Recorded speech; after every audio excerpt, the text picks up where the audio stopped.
नमस्कार किसान साथियों।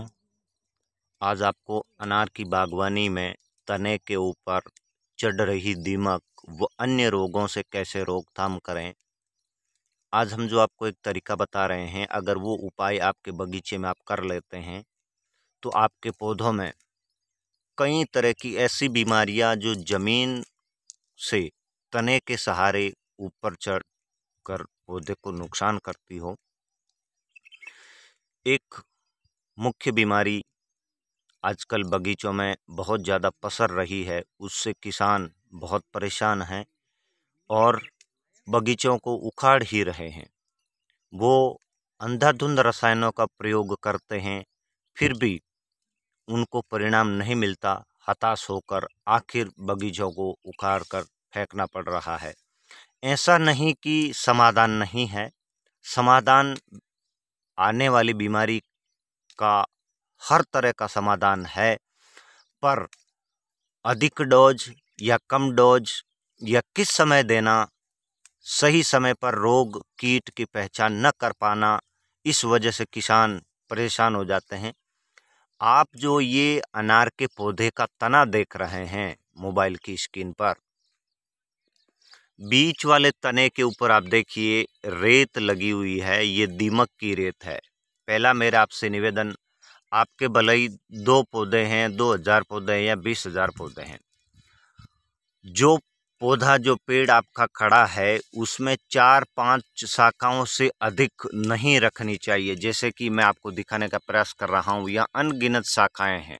कई किसान ऐसे बगीचा लगाकर छोड़ देते हैं लेबर के भरोसे, वर्कर के भरोसे।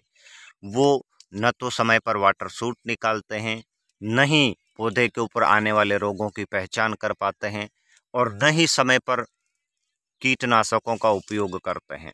भले ही आप रासायनिक करते हो, जैविक करते हो, पर अगर आप रासायनिक खेती के साथ जैविक खेती करते हैं तो सबसे पहले आपकी ज़मीन स्वस्थ रहेगी, तो रोग कम आएंगे।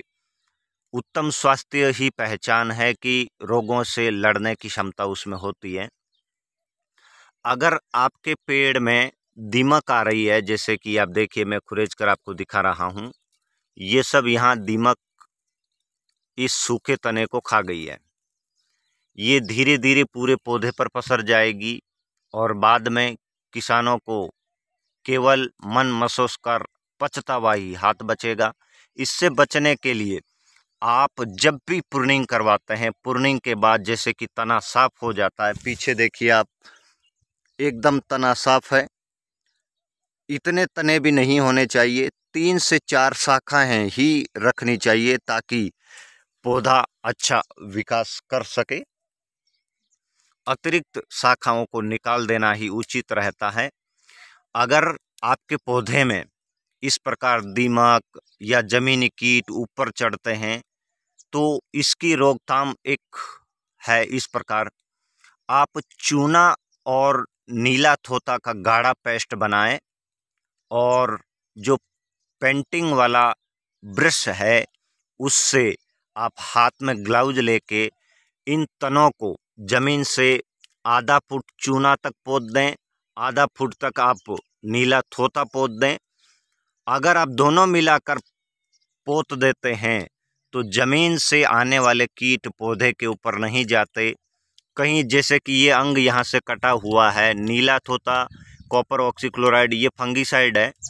जमीन से पौधे के ऊपर चढ़ने वाली फंगस को ये चूना और नीला थोथा का पेस्ट अगर आप लगा देते हैं तो आपके बहुत लाभ होगा।